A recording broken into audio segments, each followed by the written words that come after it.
Bihar assembly ఎన్నికలు ముగిశాయి. ఫలితాల్లో ఎన్డీఏ ప్రభంజనం సృష్టించింది.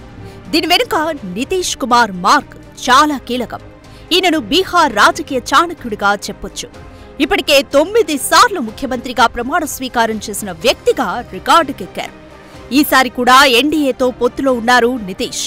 ప్రస్తుతం ఎన్డీఏ బంపర్ మెజారిటీ దిశగా దూసుకెళ్తోంది. బీజేపీ, జేడీయూ రెండు పార్టీలు ఇంచుమించు సమానంగా సీట్లను గెలుచుకుంటున్న పరిస్థితి.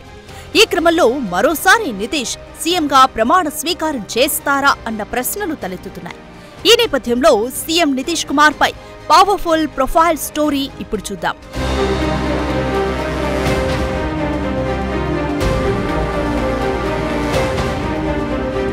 బీహార్ రాజకీయాలలో నితీష్ కుమార్ ప్రస్థానం ఒక సుదీర్ఘ, ఆసక్తికరమైన అధ్యాయం. ఒకవైపు దశాబ్దాల పాలనలో శాంతి భద్రతల మెరుగుదల, రోడ్ల నిర్మాణం, మహిళా సాధికారత, విద్య, యువతకు ఉపాధి ఇలా అనేక రంగాల్లో తనదైన మార్కు వేసి మంచి పాలనా దక్షుడిగా ఆయన గుర్తింపు పొందారు. మరోవైపు బీజేపీ, ఆర్జేడీలతో తరచూ పొత్తులు మార్చడం వల్ల పల్టూరాం అనే అపఖ్యాతిని కూడా మూటకట్టుకున్నారు నితీష్. ప్రతిపక్షాలు కూడా అనేక సార్లు నిలకడలేని రాజకీయం చేస్తున్నారని విమర్శించారు. ఇలా ప్రజా వ్యతిరేకత పెరుగుతున్న సమయంలో నితీష్ కుమార్ నేతృత్వంలోని ఎన్డీఏ కూటమి ఈ ఎన్నికల్లో విజయం సాధించడం భారత రాజకీయాలలో ఒక కీలక ఘట్టంగా నిలిచింది.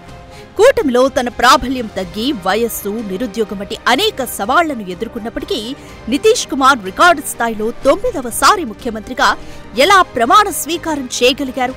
ఆయన విజయంలో మోదీ ఫ్యాక్టర్ ఎంతవరకు పనిచేస్తుందనేది ఈ ఎన్నికల్లో బయటపడుతుంది. బీహార్ రాజకీయాల్లో సుదీర్ఘ కాలం పాటు సీఎంగా పనిచేసిన నితీష్ కుమార్ ఒక ఇంజనీర్. ఆయన ఎలక్ట్రికల్ ఇంజనీరింగ్ కంప్లీట్ చేసి విద్యార్థి దశ నుంచే జయప్రకాష్ నారాయణ్ చేపట్టిన ఉద్యమంలో చురుకుగా పాల్గొన్నారు. ఈ సమయంలోనే లాలూ ప్రసాద్ యాదవ్ వంటి ముఖ్య నాయకులతో ఆయనకు పరిచయం ఏర్పడింది. నితీష్ రాజకీయ ప్రస్థానం ఒకసారి పరిశీలించినట్లయితే 1977లో రాజకీయాల్లోకి అడుగుపెట్టినప్పటికీ తొలిసారి అసెంబ్లీ ఎన్నికల్లో ఓటమి పాలయ్యారు. ఆ తర్వాత 1985లో తొలిసారి బీహార్ శాసనసభ సభ్యుడిగా ఎన్నికయ్యారు. 1994లో జార్జ్ ఫెర్నాండెస్ తో కలిసి సమతా పార్టీని స్థాపించారు. ఆ తర్వాత ఇది జనతాదళ్ యునైటెడ్ గా మారింది. కేవలం రాష్ట్ర స్థాయిలోనే కాకుండా కేంద్ర స్థాయిలోనూ చక్రం తిప్పే అవకాశం వరించింది.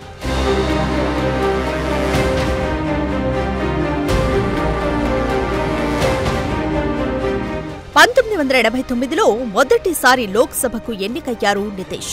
ఆ తర్వాత 1991లో జరిగిన లోక్సభ ఎన్నికల్లో మరోసారి పోటీ చేసి గెలుపొందారు.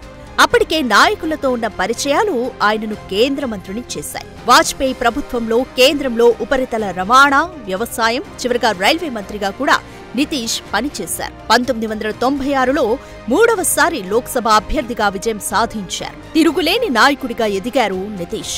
అంతటితో ఆగకుండా 1998, 1999లో జరిగిన 12, 13వ లోక్సభకు ఎన్నికయ్యారు. ఇలా పొలిటికల్ గా తలపండిన రాజకీయ నాయకుడిగా ఎదిగారు. దీంతో తొలిసారిగా 2000వ సంవత్సరం మార్చిలో ముఖ్యమంత్రిగా ప్రమాణ స్వీకారం చేసిన మెజారిటీ లేకపోవడం వల్ల కేవలం 7 రోజుల్లోనే రాజీనామా చేయాల్సి వచ్చింది. 2005లో బీజేపీతో పొత్తు పెట్టుకుని ముఖ్యమంత్రిగా బాధ్యతలు స్వీకరించారు.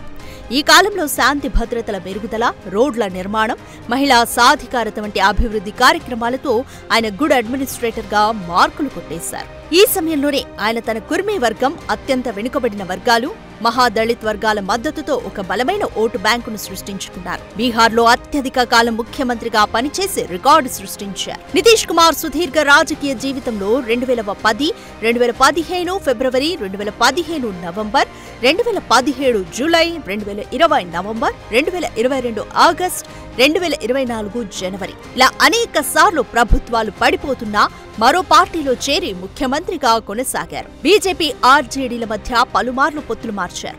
ఈ అలయన్స్ ఫ్లిప్ ఫ్లాప్ వైఖరి కారణంగా ఆయనకు పల్టూరాం, తరచుగా మాట మార్చేవాడు అన్న పేరు వచ్చింది.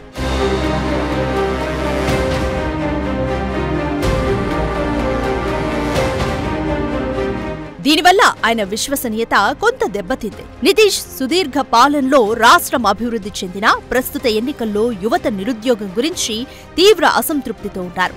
2020 ఎన్నికల్లో బీజేపీ కంటే జేడీయూ తక్కువ సీట్లు గెలుచుకోవడంతో కూటమిలో నితీష్ కుమార్ ప్రాబల్యం తగ్గింది. ఈసారి ఎన్నికల్లో కూడా ఆయన ఎన్డీఏలో జూనియర్ భాగస్వామిగా పరిగణించబడే అవకాశం ఉంది. ఈ ఎన్నికల్లో నితీష్ వ్యక్తిగత ఇమేజ్ కంటే ప్రధాని నరేంద్ర మోదీ జాతీయ స్థాయిలో ఉన్న బలం, ఆయన పాలన, ప్రజాకర్షణే ఎన్డీఏ కూటమికి ప్రధాన బలంగా నిలిచాయి. పైగా నితీష్ కుమార్ ముస్లిం సామాజిక వర్గం ఓటర్లను తన వైపు తిప్పుకోవడంతో సక్సెస్ అయ్యారు. దీంతో పాటు ప్రభుత్వం చేపట్టిన ఎస్ఐఆర్ తనకు మైలేజ్ తెచ్చిందని అంటున్నారు రాజకీయ పండితులు. ప్రస్తుతం నితీష్ కుమార్ వయసు 74 సంవత్సరాలు. ఆరోగ్య సమస్యల కారణంగా ఆయన పాలనపై కొంత సందేహం వ్యక్తమవుతోంది. విపక్షాలు దీనిని తమకు అనుకూలంగా మలుచుకునే ప్రయత్నం చేశారు. యువ నాయకత్వం వర్సెస్ పాత నాయకత్వం అనే అంశంగా ఎన్నికల బరిలోకి దిగారు. అయితే ఎగ్జిట్ పోల్స్ ఇచ్చిన అంచనాలను తారుమారు చేస్తూ ఎన్డీఏ కూటమి 190కి పైగా స్థానాల్లో ఆధిక్యాన్ని కొనసాగిస్తోంది. బీజేపీ 75, జేడీయూ 75 స్థానాలు కైవసం చేసుకున్న క్రమంలో 10వసారి నితీష్ కుమార్ కు సీఎంగా బాధ్యతలు అప్పగిస్తారా లేక బీజేపీ అభ్యర్థిని బరిలోకి దింపుతారా అన్నది ఉత్కంఠ రేపుతోంది. కేంద్రంలో నితీష్ మద్దతుతో అధికారాన్ని కొనసాగిస్తున్న ఎన్డీఏ రాష్ట్రంలో బీజేపీకి ఎక్కువ సీట్లు వచ్చినప్పటికీ నితీష్ కుమార్ విజయంలో అత్యంత కీలకంగా భావించే అవకాశం కనిపిస్తోంది. ఈ క్రమంలోనే ఆయనకు ముఖ్యమంత్రి పగ్గాలు మరోసారి అప్పగించాలని భావిస్తున్నట్లు సమాచారం. అయితే అధికారికంగా ఇప్పటివరకు ఎలాంటి ప్రకటన వెలువడలేదు. ఇదిలా ఉంటే బీహార్ ఎన్నికల్లో మరో కోణం కూడా పరిశీలనలోకి వచ్చింది. నితీష్ పాలనపై స్థానికంగా ఉన్న వ్యతిరేకతను మోదీ జాతీయ స్థాయి సంక్షేమ పథకాలు, జాతీయవాద భావనలు అధిగమించగలిగాయన్న చర్చ కూడా జోరుగా సాగుతోంది. ఈ రెండు వాదనలు తెరపై ఉన్న నేపథ్యంలో ప్రస్తుతం ముఖ్యమంత్రిగా ఉన్న నితీష్ కుమార్ మరోసారి సీఎంగా బాధ్యతలు చేపడతారా, 10వసారి ముఖ్యమంత్రిగా ప్రమాణ స్వీకారం చేస్తారా లేదా అన్న ఉత్కంఠ బీహార్ ప్రజలతో పాటు దేశవ్యాప్తంగా రాజకీయంగా చర్చనీయాంశమైంది.